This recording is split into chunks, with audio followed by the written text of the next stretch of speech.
Vous êtes bien à l'écoute de Radio France Internationale. Il est 17h à Paris, 20h à Bakou. Le journal en français facile. Véronique Rigolet.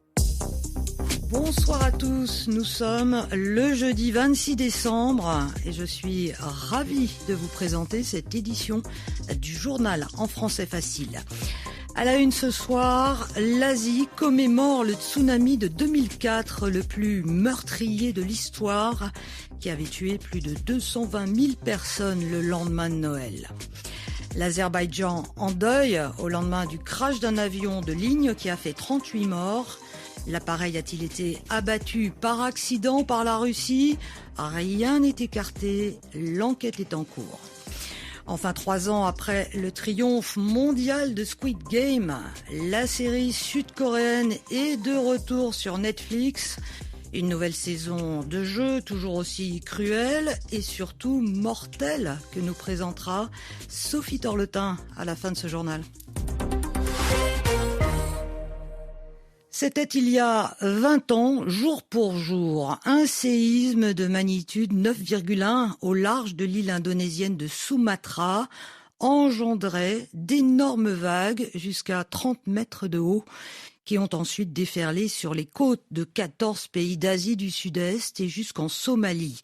Le bilan est terrible, 226 000 morts. À l'époque, en 2004, la plupart de ces pays avaient été pris au dépourvu. Mais depuis, beaucoup de leçons ont été tirées de cette catastrophe naturelle et les populations y sont beaucoup mieux préparées, même si, 20 ans après la tragédie, la douleur reste vive. Des cérémonies en mémoire ont eu lieu toute la journée en Asie. Carlotta Morteo. Une sirène retentit aux abords de la grande mosquée Baitur Rahman à l'heure exacte où le tsunami a frappé l'Indonésie et tué près de 166 000 personnes dans le pays. Pendant des mois, les familles ont cherché les corps de leurs proches. Beaucoup n'ont jamais été retrouvés. En ce jour de commémoration, près d'une fosse commune où sont enterrées 14 000 victimes, on se recueille, on prie, on récite des poésies. En Thaïlande, les familles des victimes, en larmes, déposent des fleurs chatoyantes et des couronnes mortuaires devant un mur incurvé en forme de vague. Un mémorial sur lequel sont apposées des plaques portant les noms des 5000 victimes, dont la moitié étaient des touristes étrangers. 9 pays de l'océan Indien ont aussi été touchés.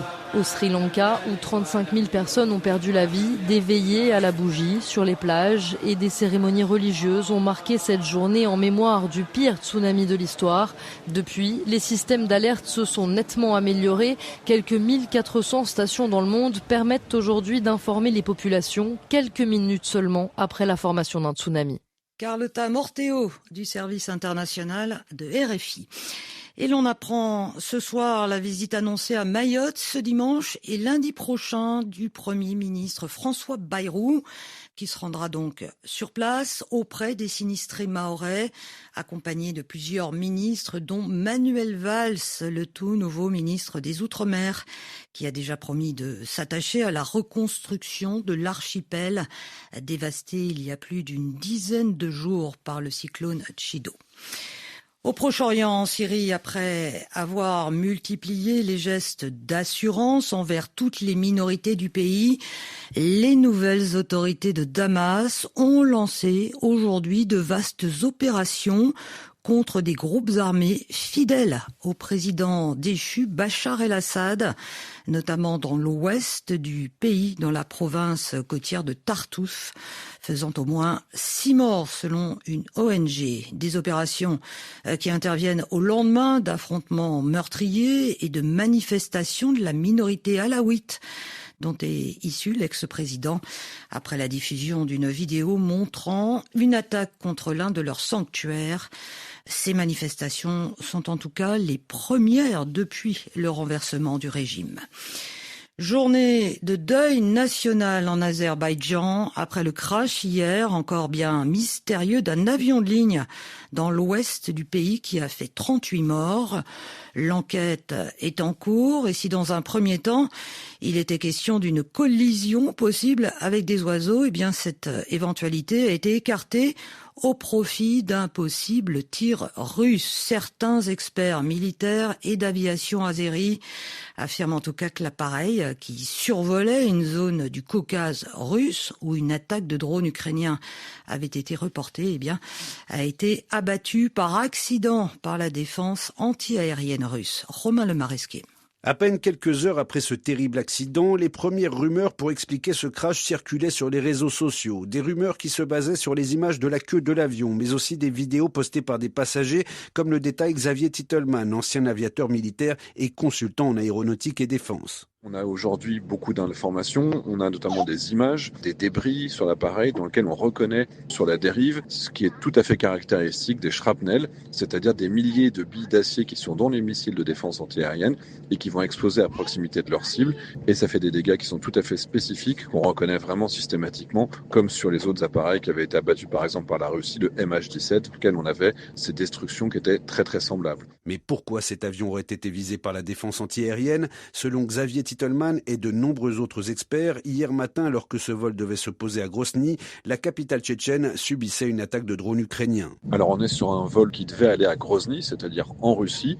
L'avion n'a pas pu atterrir, a priori parce qu'il y avait une attaque de drones kamikazes ukrainiens dans la région.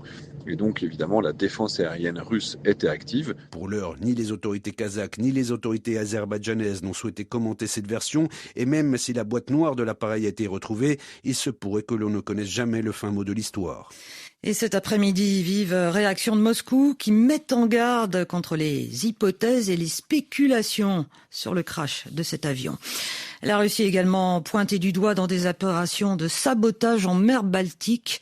La police finlandaise a ainsi arraisonné le pétrolier Igol S en provenance de Russie, le soupçonnant d'être impliqué dans la panne survenue hier d'un câble sous-marin électrique entre la Finlande et l'Estonie. Le navire transportait de l'essence sans plomb chargée dans un port russe, affirme la police finlandaise qui vient d'ouvrir une enquête pour sabotage aggravé. Enfin, 3 ans après le succès planétaire de la première saison, la série sud-coréenne Squid Game est de retour aujourd'hui sur Netflix, avec toujours des jeux mortels dans lesquels des participants pauvres s'affrontent pour espérer gagner beaucoup d'argent. Malgré la cruauté de la série, elle reste à ce jour la plus regardée de tous les temps sur Netflix. Sophie Torlotta.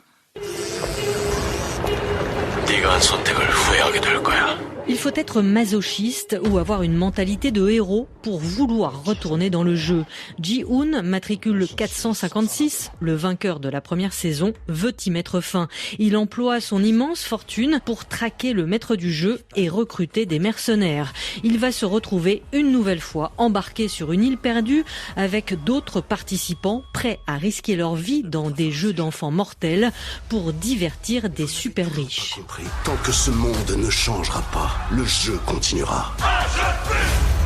Les adversaires sont nouveaux, les enjeux également, mais l'esthétique colorée reste la même. Uniforme vert pour les participants, combinaison rose fuchsia pour les gardes masqués, décors enfantins. Les jeux sont encore plus spectaculaires et le créateur de la série ajoute de nouvelles pistes avec notamment un personnage venu de Corée du Nord. Son objectif reste toutefois le même avec cette saison 2, inviter les spectateurs à réfléchir à la violence des sociétés ultralibérales. Et même si ces 7 nouveaux épisodes ne réitèrent pas l'exploit d'audience de la première partie, on sait qu'une 3e et dernière saison est déjà au programme. Et Squid Game, c'est plus de 2 milliards d'heures de vues sur Netflix. C'est ainsi que s'achève ce journal en français facile. Merci à vous de votre écoute.